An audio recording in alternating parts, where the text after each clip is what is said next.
Hello, friends, benders and non-benders alike. Welcome to Braving the Elements, Nickelodeon's podcast about all things Avatarverse. I'm Janet Varney. And I'm Dante Basco. And Varney and I are sitting together today with the two people whose talents and imagination are the source of this place that we love so much, the Avatarverse. Yes, we're here with Michael DiMartino and Brian Konecko. You know this has to be the last episode because I said Michael instead of Mike. Oh, thank you. Wow. It's really official. Also known by Bryke to many of you. Maybe some of you know them as our two dads. Michael, Dante, Or that. DiMartino. That's right. I didn't add that. I didn't. You know what? I knew skipped that on the I'm so first sorry. day. Yeah. The first day we you ever knew. met, it was like, Yeah. oh. You and I. You We're and gonna I. be okay. right. We share the Dante name. That's right. They're going to be just fine. That's how that works. But yeah, so we could say that let's say they're the lion turtles of the Avatarverse, but they've always been so vocal about the many, many extraordinary people who make the animation, every frame, every comic panel, everything else that the Avatarverse touches. All of those people make it possible as well. It takes a nation, more than one nation. So thank you so much for joining us, And you now they're here guys. to talk to us about the final episode of Avatar: The Last Airbender, Avatar Aang, Sozin's Comet, Part 4. Aang.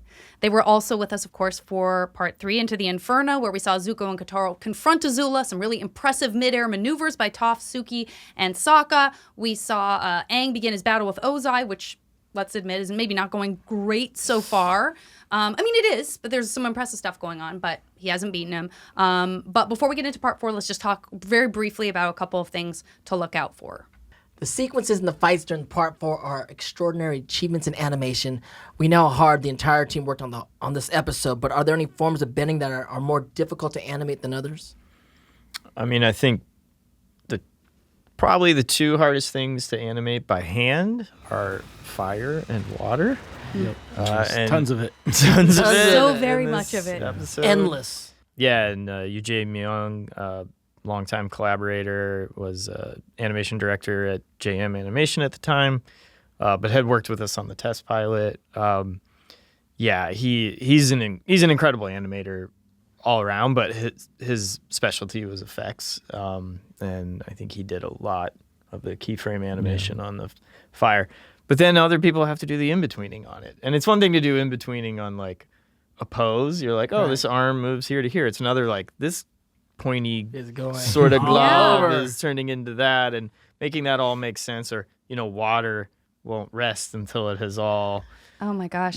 spilled and settled, and That was so important to you guys too. We've talked about that so much through the entire series of giving weight and gravity and a sense of like physics to all of it, which seems so hard. Well, and this wasn't just normal fire. This was Sozin's Comet infused Yeah. fire. So it was like fire. it was like not just amounts, but like also showing how the scale of the fire. Yeah. How do you show Yeah. like just it feeling like, oh, they are actually doing a much bigger and more dangerous We felt attack. it. We felt it. I think the regrettable scorching of the earth is a really great that was like one way to show it. shorthand, because that just feels so. It's like, oh, that's what burning everyone's hope means. It's just annihilating the. I'm glad that Ozai's big swath was impactful, because the problem was when we were writing it, we were like, we can't have him just show up above Ba Sing Se and do that, Right, like right, it was. right.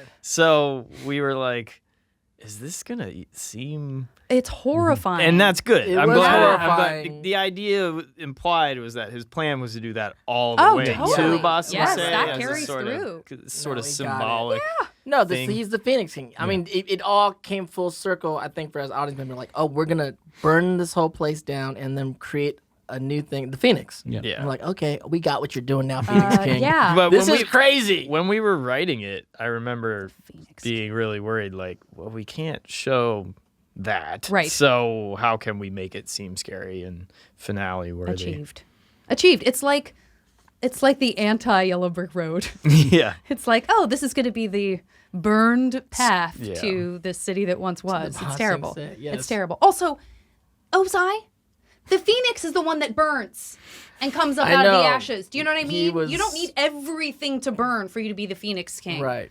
God, I'm mad at him right now. It was an interpretation on the old tale. I may not forgive him. It was an interpretation on the tale. I may not forgive him for that. I'm so angry. Ugh. Okay. Also, and yet we still have to talk about this. We still got to talk about it. Do you guys at this moment have any just favorite moments in your memory about the show? About this final episode? Do you guys have a favorite moment that sticks out? I mean, the light battle, Brian did an amazing job storyboarding and conceiving that whole sequence, which was a very esoteric, abstract idea. You guys have talked about that before. Yeah, like, that's how do definitely I explain? highbrow. That's a highbrow idea for sure. The sound design, music, visuals, it all came together in a really cool, unique sort of climactic. Like we'd seen plenty of bending element battles already, so it was like, how do we make this big climactic moment special and unique? And you said you guys didn't know how you were going to get there when you first originated the concept. Was there a spark that was like, this is how he's going to defeat Ozai?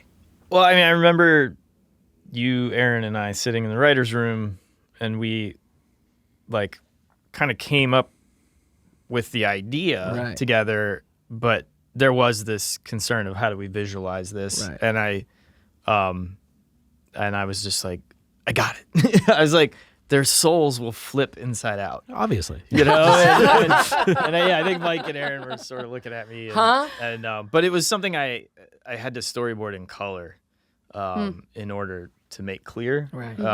And I was the first person on the crew to get a Cintiq back in the day. So I was storyboarding digitally, but it was easier for me to, I always think in lighting. Right. I'm always adding shading to my storyboards. I was doing that back in the day, even on paper. So, but yeah, it was challenging. But I think I mentioned before in another podcast, I thought we would have so many retakes on that sequence, and it came back just perfect. I don't think we did any retakes. Yeah, you just did the one version. That's awesome. It was beautiful. And yeah, Ben's sound design on that was incredible. And obviously Jeremy's music.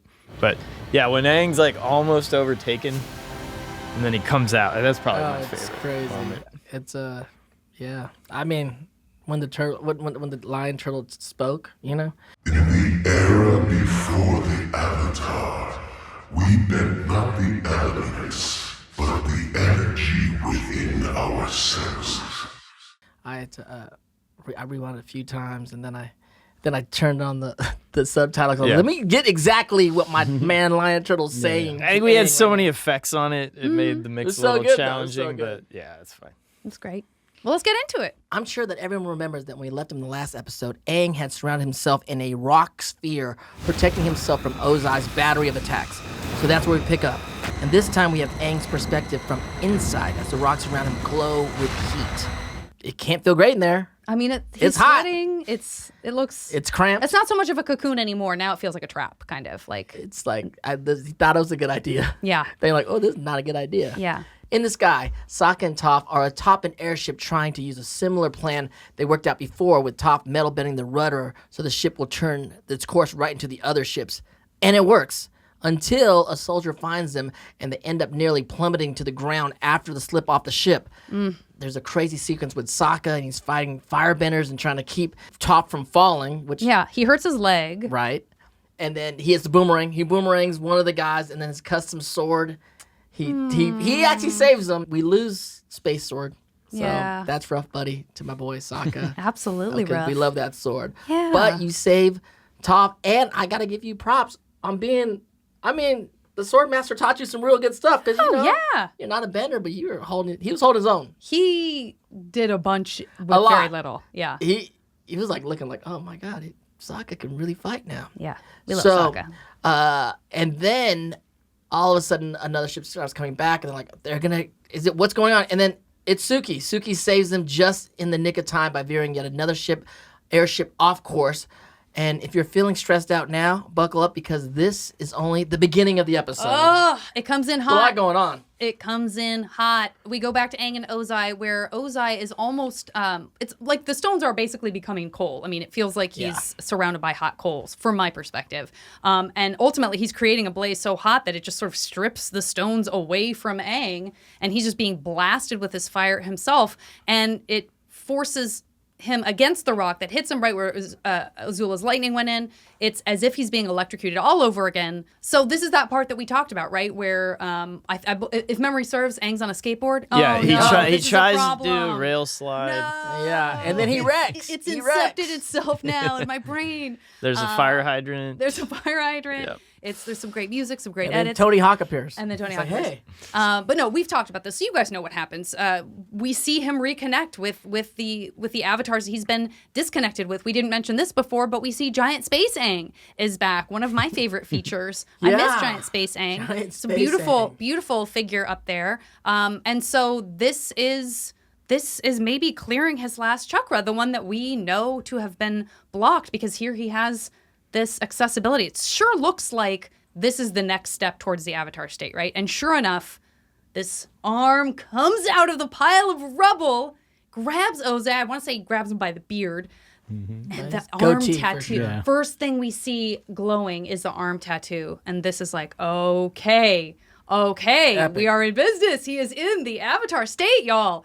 This is awesome. He swipes Ozai's flame like it's just nothing. And he hits him with a blast of air. And I love that it's air and not fire, because it's like, oh, I'm sorry. Did you think that air couldn't do anything? Did you think that the airbenders were just weak and like air doesn't have any impact? Yeah. Guess what? It knocks him against a rock. Basically knocks the breath out of him. He's completely taken aback by it. He's ragged at this point. And now Aang is in his sphere of air, and he's got from his hands and his head and his feet now 5 blasts of fire are coming out all at the same time, Right. Which is important because we're going to talk about that in a lot second. going on. But yeah, so he's got. I mean, this is a lot of fire. This is a lot of fire. To quote Toph in the airship, this is a lot. That looks like a lot of fire. That's a lot of fire, isn't it? Then there's earthbending. Yeah. So we've got him in his sphere. We've got fire. We've got a ring of fire. We've got a ring of boulders that are coming up to form this sort of atom in this nucleus made of elements. And so I think the answer to the question, what does a fully realized avatar look like? This is it. Yeah. You are seeing It's it. impressive. It's quite amazing. impressive. It's amazing. It looks good. I'm looking at my guy Aang, and I'm Dante like, says it looks good. Aang's looking pretty good right here. He's looking I pretty get good. it. He We also all get looks it. more mature. He He looks looks like like- when he's in that avatar state where it feels like Definitely this is a aged. man. This is Man, yeah. he has the power of all of the avatars that came before him. But really quickly, I just wanted to touch on that, because when we see those 5 points of fire coming out, is that what he would have needed to get into that fire? Remember, he needed to go into the fire Right. temple, and it would take 5 blasts of fire. I never made that connection. I guess technically, if he could have done that back then, maybe he could have I mean, opened that yeah. door. But That's That's a deep cut. That is a I deep like cut. Sokka makes Yes. the like Yeah, yeah. Right, right. the grenades, and there's 5, and like they're 100%. like, how are we gonna do 5 blasts of fire at once? How would But one person maybe ever he do could that? do a Vulcan Double thing and, Vulcan. Yeah. No, but I and mean, yeah. split it up. I'm just saying, like, Yeah, I don't know. I think that's how you maybe Avatar get in. state and get in. Roku got in. That's how Roku did it. That's how Roku did it, I you guess guys. that's where my You heard brain it went. here first. That's how I Roku guess did it. that's I where think my brain went. during the comet, you could just hit it with a big enough fire blast. That's It would probably just true. cover all of them. That's a good point. And then also, it's cool that and shout out to Avatar Wiki for this, but like pointed out, and I thought, oh yeah, absolutely, that the order in which he sort of summons those elements to be a part of his kind of Aang Atom / him as nucleus is the opposite order of like Of the cycle? of him. Yeah, it's like first is fire, and then comes earth, and then comes water, and then comes air. I think, right? Well, usually it's water, earth, fire, air. But So in does he terms- bring it up air, fire, earth, water? I don't know. I don't think it matters. I liked it. Shout out to Avatar Wiki. It made sense to me at the time. Tell you, It was she's just storyboarded that way. It was I think. storyboarded that right. way. I There told you you, go. she's the front of the class student. She's front of the Well, class it's terrible. student You know what I energy. am is Azula. You're I'm Korra. uncomfortable about Azula because I identify with Azula. It's like, no, it's not enough. Yeah, I know, but she is an avatar. whatever. I remind she is an avatar. You guys. she is Take it Avatar away, Wiki. She is avatar. Over in Ba Sing Se, Boomy earthbends up through the ground to meet a row of Fire Nation tanks, stacking them up on top of each other like they're toys. Still want a Oh, Fire yeah. Nation tank toy. Still want a Fire Nation tank toy. Meanwhile, Iroh sets the Fire Nation banner ablaze. That's got to feel good. Yeah. Back with Aang and Ozai, the Avatar flings Ozai around like a rag doll. But now we flash over to the Fire Nation Palace, where Zuko is trying to recover from Azula's lightning. She won't let Katara get anywhere near Zuko. I'd really rather our family physician look after little Zuzu if you don't mind. Katara's avoiding Azula's blasts, but how long can she sustain this? Suddenly, she realizes she's right on top of the underground water channel, which runs through the palace and is covered only by a grate. With Azula's finger ready to hit Katara point blank with lightning that would surely kill her, the entire moment is frozen. Not in time, but in ice. Katara unfreezes the water around her to chain Azula's hands behind her back. When the water falls away, Azula's immobilized. Katara can try to help Zuko. And he needs it. Great moment. Such a great moment. Great moment. That was a great idea. That was wild to see that because you get to see it in slow mo. You get to see it right before your death. Like, it's just great to see Azula like frozen like that, and then it's just again your mind goes, "Oh, they can do that. You could do that." The other thing that was fun, I mean, kind of like you play against expectations a little bit. It's like the Zuko Azula fight. You know, do the kind of Ghost in the Shell type thing where you actually, instead of having exciting music, you have really, you know, kind of somber, bittersweet music. This being this super exciting showdown and the big moment, it's just still. Yeah. And then there's a tension in that Oh, stillness. And so I liked the way we were able to. It was very cool. Azula's face and eyes are animated beautifully. I mean, you really see that feeling of like impotence, the feeling of like, why can't I? I'm not in control. Nobody why ever can't gets I? the upper hand on her. She's really, just so. stunned. Yeah. It's great. It's great. So Katara uses her healing water bending on the place on Zuko's torso where the lightning hit, and Zuko is able to recover, get up, and together he and Katara watch Azula's writhing heap of impotent rage and frustration. Even for those cabbage heads out there who are staunchly anti-Azula, you have to admit, it's a very tragic moment. Yeah. Yes. Back in Ba Sing Se, things look pretty safe in the hands of the Order of the White Lotus, so we're going to go back to Ozai and Aang. What's up with them? Ozai is on the run from Aang, firebending through the air as he's darting between stone pillars, but Aang blocks him with earthbending and then hits him with a huge wave. Ozai's trying harder than ever to fight back, and all due respect to him, but it's just not going that well. No, I mean, it's kind of the same Azula moment where he sort of has this expression of like, how can this even, this doesn't happen to me. Exactly. Not me. Hey, he's never fought an Avatar before. I know, once you gotta fully realize Avatar on your hands, you're just like, no, I take it Family, back. yeah. This is what you were afraid of. This is why you Little were overconfident. Yeah, this is why you wanted to get rid of the airbenders when you found out the Avatar was one. It's true. It didn't work. So eventually Aang wraps him in a water rope, then Eartha bends him to the ground for a little chat. Fire Lord Ozai, you and your forefathers have devastated the balance of this world, and now you shall pay the ultimate price. And then all the elements combine together and are clearly about to kill Ozai. Is he going to do it? What? Well, Is he gonna do it?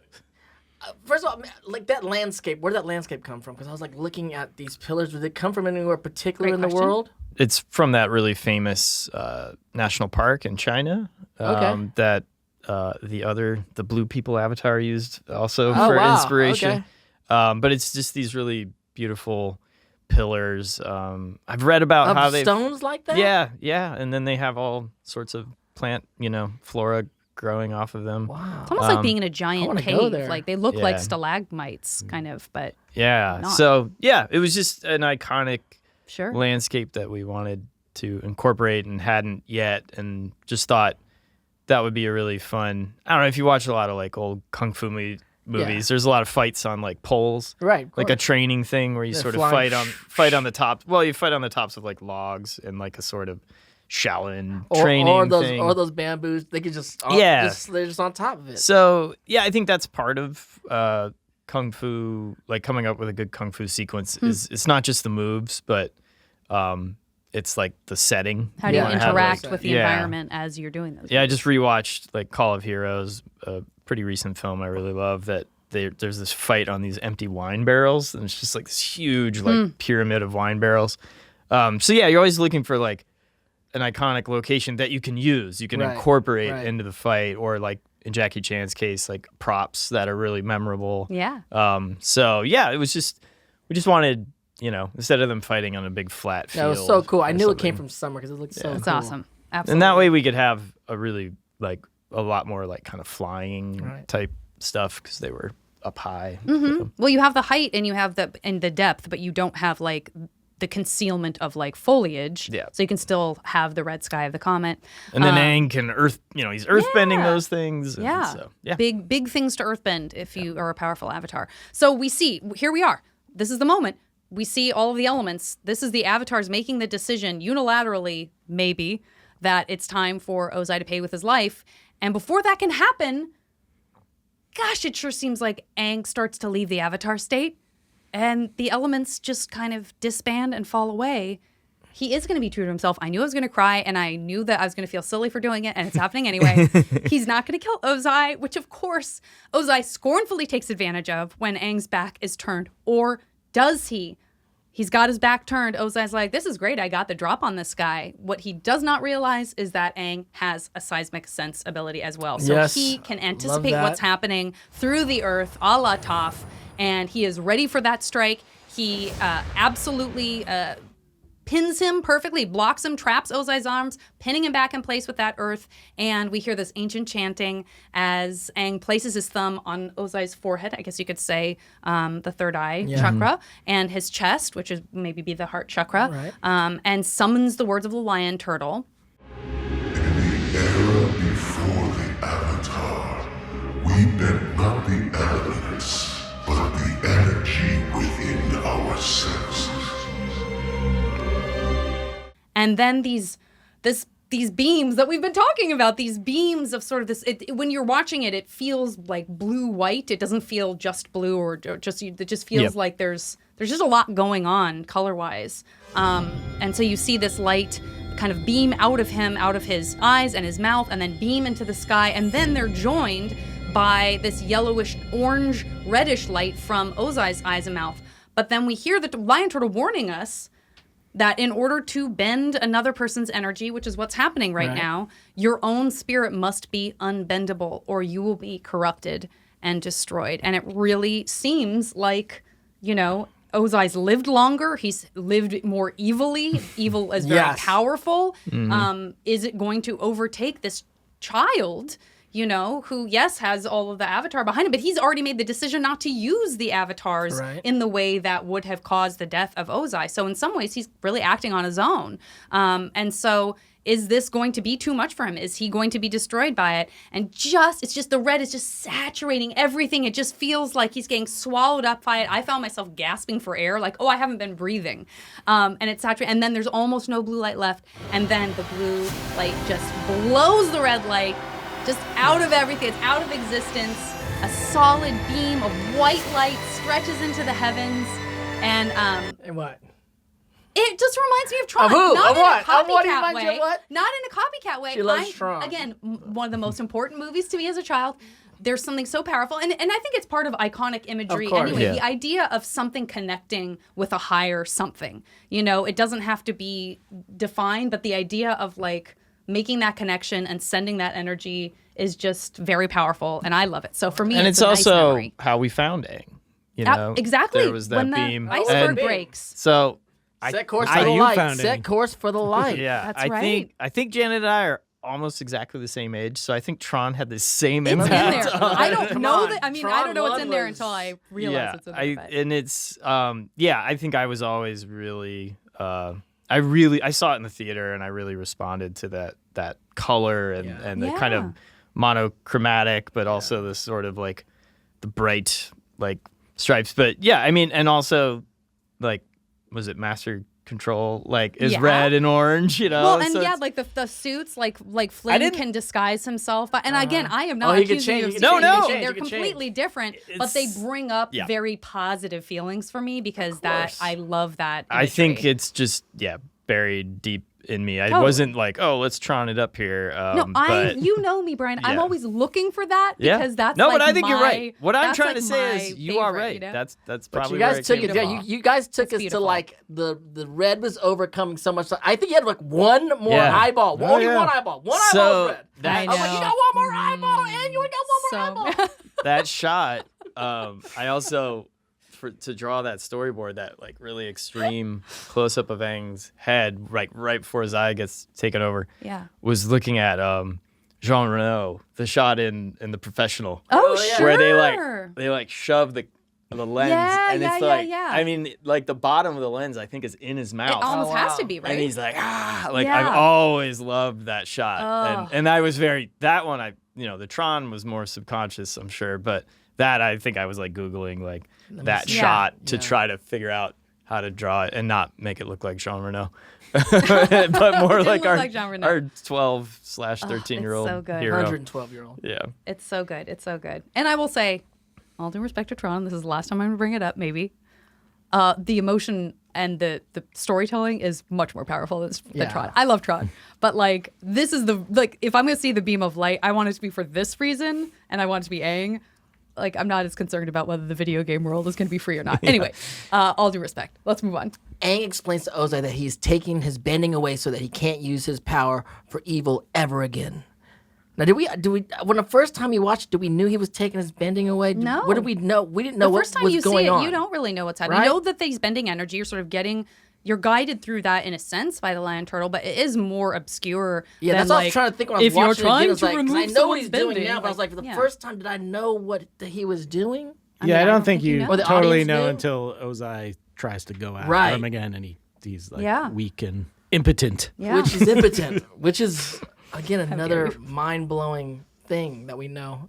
Foreshadowing. Oh, in the I know. foreshadow I know. in the future Yeah. shows that we get into it more. Mm-hmm. And then Aang turns his attentions towards taking the first basic steps to restoring balance in the world, starting with the surrounding environment. Yeah. And Momo comes back. Yeah, And then Sozin's comet wanes in the distance. Aang and Momo are reunited with Suki, Sokka, and Toph, but they're a bit surprised to find Ozai still alive. I learned there was another way to defeat him and restore balance. I took his bending away.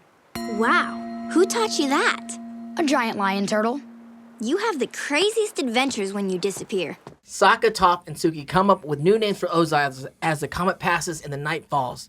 The next day, at the Fire Nation Palace, Mei and Zuko are reunited and share a kiss. Mm-hmm. And then we get to see many of our old friends all gathered together in the plaza, including Chief Hakoda, who's reunited with Katara and Sokka. And then there's Suki back in uniform with her Kyoshi warriors, who now includes Ty Lee. What's up, Ty Lee? It makes perfect sense. It's wonderful. Calling all smart, loyal, and brave ladies out there. Do you have special skills, but maybe you're not using them in the best way you could be? Are you a team player who's a real people person? Do you recently find yourself out of prison and looking to make a difference? Then the Kyoshi Warriors may be the perfect place for you. Bring your talent and ambition, chi blocking a plus, but not a must, to Kyoshi Island and take advantage of this great opportunity. Worst case scenario, you'll meet a lot of new fans. Inside the palace, Aang and Zuko have a quiet moment together. I can't believe a year ago my purpose in life was hunting you down. And now, And now we're friends. yeah, we are friends. I can't believe a year ago I was still frozen in a block of ice. The world's so different now. And it's gonna be even more different. We'll rebuild it together.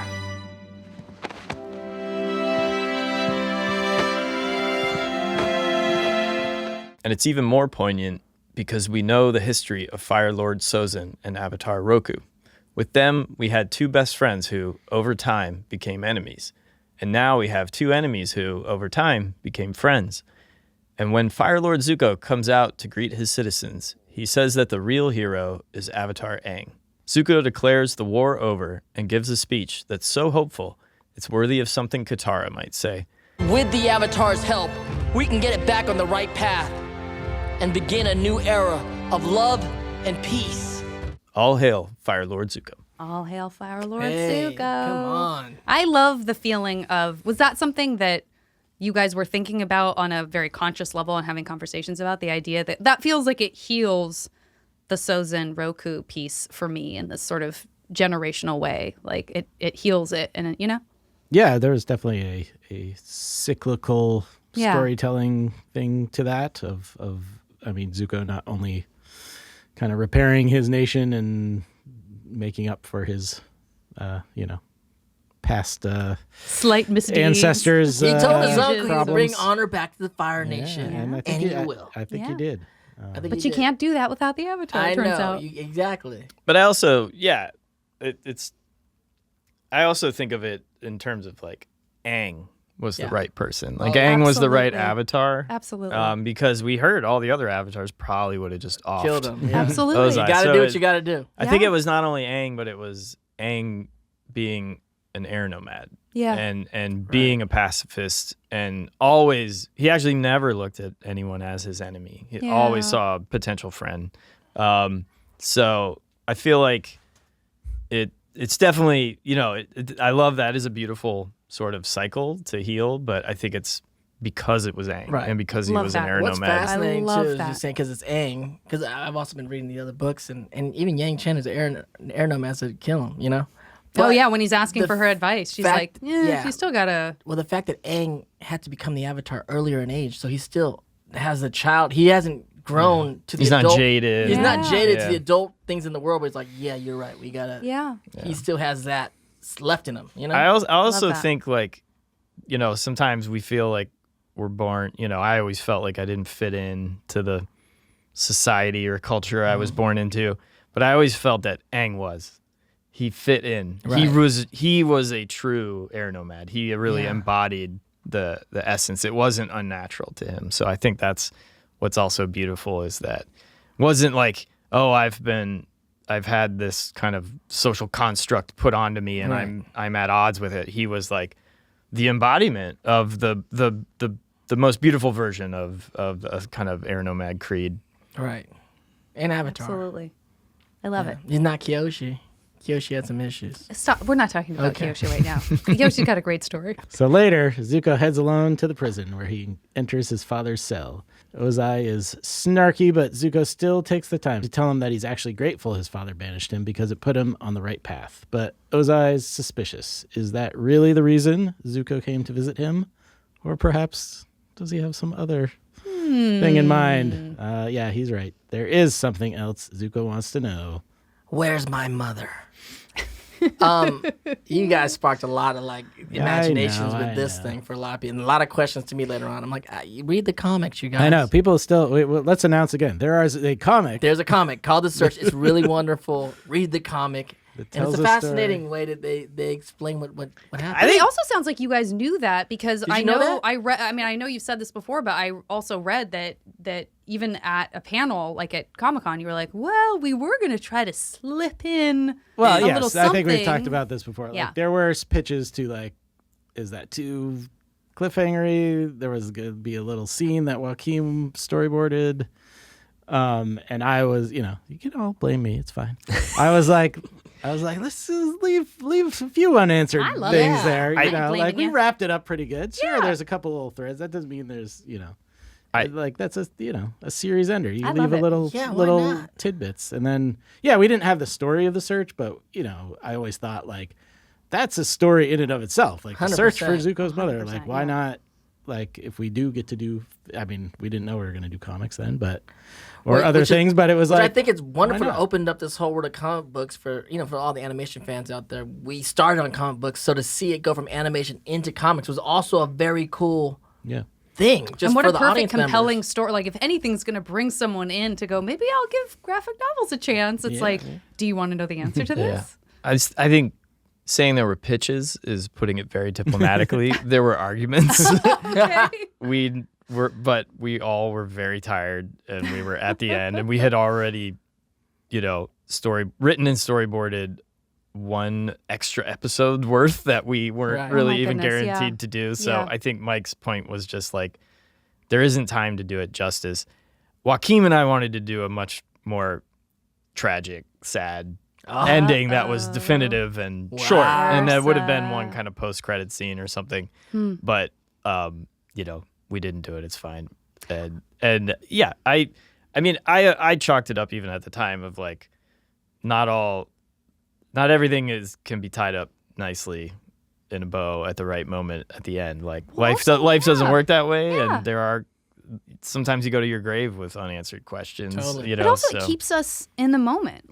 These episodes are so in the moment that the idea of like going back to something, I don't know. I like that, we're here, we're present. This is what's happening now. Yeah. It seems like you guys addressed, I think it's such a perfect finale because I think it addresses so many things and so many throwbacks from, so many things have come in the last 4 episodes that's really pays off the whole series.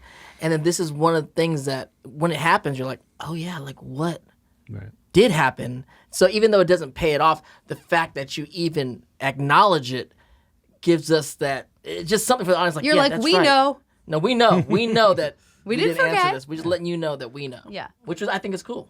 That's great. Zuko still has some unfinished business. He sure Unfinished does. business. And so do we. How about that for a segue? Love it. Tie it up. We pick things up in Bossing Say where kids play around a stack of Fire Nation tanks while the gang, including Iroh, who's playing his Sungi horn, it was a very impressive looking horn, Uncle. And they hang out and they drink tea together at the Jasmine Dragon Tea House, you guys. Sokka has been hard at work at painting everyone together. And listen, Sokka has developed so many skills over the last year, but it's possible that the painting is still not one of them. Yeah, I mean, I like his touch. I like his saw style. that painting and I was like, oh, I've signed that painting a bunch of times. And I remember going, why? What is this? And then I'm going, oh, that's Sokka's painting. Yeah, That's Zuko's great. hair is spiky. Some of those things look a little familiar. We know the Runaway poster Right, has who drew a that? very Who drew iconic that? picture of Toph on it, and then that ends up kind of in the painting a little. The Sokka one or the Sokka painting. I did the Sokka painting because that was I storyboarded that end sequence, and so the writer was traditionally the one illustrating Sokka's. God, that makes so much sense. Sokka's all the sense. artwork, which was always amazing. So I had to sort of I was copying John's style. Yeah. I was trying to channeling his, John O'Brien. Did you ever think there would be a time when you would be copying John O'Brien's No, I didn't, but it was fun artwork. to do for sure. Great. Yeah. That's really fun. I wanted to do a painting, so we always remember the good times together. That's very thoughtful of you, Sokka. Wait, why did you give me Momo's ears? Those are your hair loopies. At least you don't look like a porcupine. My hair's not that spiky. I look like a man. And why did you paint me firebending? I thought it looked more exciting that way. Oh, you think you can do a better job, Momo? Here we are at our last moments of the show. Aang heads outside, is joined by Katara. They are also joined by the beautiful melody that we all know and love. Katara and Aang look at each other with such tenderness and respect, sharing a warm hug. And that's nice. Right. A hug is really nice. But wait, there is also a kiss. It is the Katang kiss for the ages, and it is the last moment of this incredible, real-world altering series. How are you feeling? You feel good? I'm feeling good. She went in for the kiss. I like that. Well, because we talked about we talked about the past episodes that of him going unfortunate for the moment. kiss during Amber Islands, and it was like we've all been there. He's not gonna, and it's he's like not gonna rough. initiate that Definitely, rough, we're not buddy. going in. Yeah. After that moment, so thank you, She Katara, for communicates going to in for him the that kiss. that's something she wants. Sometimes, y'all out there gotta help the guy out because we're at odds with ourselves. We're stuck. We're frozen. Mm-hmm. Yeah. Again, not a hybrid animal heavy episode. Did not need to be. No, not a lot of hybrid animals. So that moves us into valuable bending moments. There's a lot of really cool bending in this. Remote water bending. This is a shout out to Avatar Wiki. Compressed rock bullets, long range, multiple fire whips, strong winds capable of eroding a large rock pillar. And also, I think that's the only time we see him firebending in the Avatar state. Except for when he's having his dream. And it was very cool. Powerful firebending as an avatar. For sure. I'm gonna lean right into energy bending. I think you gotta go with energy bending. It's everything. It's who he is. It's what the world is about to be. It's everything. I think it's changing. It's like world changing within that world, right? Yeah, absolutely. Yeah. Absolutely. So that was an easy one. It's wild that you guys didn't have that from the beginning of the story. That he was gonna change the whole world in a significant way. You know what I'm saying? By the end of it. In terms of that we knew. I think we just didn't know the mechanics. But I don't remember when we came up with it. I think we figured it out at some point. I don't think it's like we got to the end and we're like, hey, how are we going to do this? It was such a wild concept. I think we at some point we knew where we were heading. But yeah, it took all the the whole team to to figure it out. It's such a The whole series gang. feels it feels so confident. There's just no time to me. There's no time where there's just not that feeling because you've seen shows where there's a feeling of like they're stretching. We don't they're reaching know for it. how to end this at all. No one asked us what the ending would be. That does not happen here. Most valuable non-bending. I mean, non-bending. Aang taking the bending away, bending energy and changing everything That is bending, but it's non-bending. also non-bending. That is non-bending. And just the choice to do it is non-bending. unbending. You know what I mean? So again, I would sort the of choice to hand not everything kill to Aang. Ozai is very powerful. I mean, Sokka does save Toph, though. Yeah. Yeah. That Sokka has some that sword great throw moves. It's pretty good. pretty rad, and catching Toph, and I'm gonna give it to Sokka. Sokka? Oh, okay. Sokka's taking it. Aang's fine. He's got bending. He's energy so bending, He's so energy he's still He's bending. energy bending, yeah. So I'll give it to we'll Sokka. Get to Sokka. I think that sounds great. Sokka, like I said, he's quite impressive. Quite impressive, Sokka. Yeah. The whole thing is impressive. It's wonderful. I'm so sad that it's over. I'm so excited to get to Korra. Yeah. But I'm also scared because I'm going to have I that know. feeling. I know I've said this before. For those of you who are still holding out because you're like, I don't want to watch Korra, or I watched Korra and it wasn't Aang, I'm going to a little bit feel that way. So just know that I'm very attached to this group of people, as I always have been. And when we go into Korra, I'm going to be like, but where's all my people? And let me tell you, it is worth it. I can't So we can't. I can't wait, to get into Avatar Korra. See, I've been through this whole show as being Zuko and just having to I know, defend right? Zuko Yeah. and whatever. But now I could just be No. a bystander. Well, Nope. I do come in later I just on, could but be. I can look at you and go, Varney. hey, Korra, what's going on? Co-host Varney talking about it as a fan. It's going to be great. I can't wait. Thank you so much, guys. Thank for you. guys, giving for us so much of your time. Not doing just this now, amazing but series. Yeah, thanks for your This is- detailed. Reliving the moments. Reliving. they love it. You guys took me on an adventure not once, but twice now in my life. I and I it's think been you amazing. all spend Yeah. as much time talking about it as we did Yeah, making it. totally. So that's impressive. In and of We itself. did it, everyone. The love is real. All right. Thank you so much again, Mike and Brian. We're always so happy to have you. And hey, Cabbage Head, stay tuned. We are going to have some great episodes coming up for the rest of this season, including some very cool news about Avatar in the gaming world and a very special wrap-up episode from Dante and me. So we will see you soon. Did you know you can hear bonus episodes of our award-winning podcasts? Subscribe to Avatar Braving the Elements Premium on Apple Podcasts for early access, exclusive content, and ad-free episodes. I'm so excited!